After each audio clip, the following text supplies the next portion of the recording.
ஒரு காரியத்துக்காக இன்னும் அள வைக்கிறார்னா புரிஞ்சுக்கோங்க, அந்த காரியத்துக்காக வைக்கப்பட்ட துருத்தி இன்னும் நிறையல. துருத்தி நிறையிறது வரதான் அள வைப்பா. துருத்தி நிறைஞ்சிட்டுன்னு அளந்து ஆசீர்வதிப்பா. கண்ணீரோடு விதைக்கிறவர்களை கம்பீரத்தோடு அறுக்க செய்கிறவர், அள்ளி தூவும் விதையை அழுது கொண்டு தூவுகிறார்.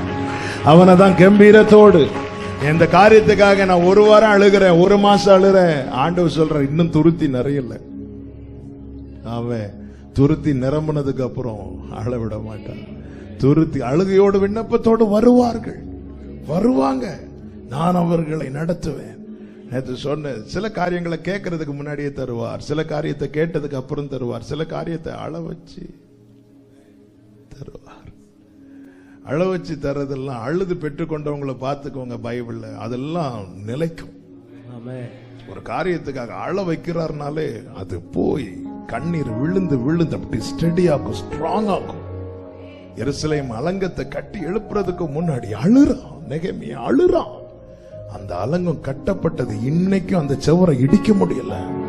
அந்த செவர்ல போய் தலையை முட்டி முட்டி அழுறாங்க. எவ்வளவு ஸ்ட்ராங்கா இருக்கு தெரியுமா? யூதர்களுடைய நம்பிக்கையில் ஒரு நம்பிக்கை என்ன தெரியுமா? இஸ்ரவேலர்கள் அந்த எருசலேம் அலங்கத்தை கட்டும் போது தூதர்கள் வந்து நின்று அழுதாங்களாம். எவ்வளவு பிரயாசப்படுறாங்க. நெகேமியா எடுத்ததெல்லாம் கட்டல, அள வச்சு கட்ட வச்சார் ஆண்டவர்.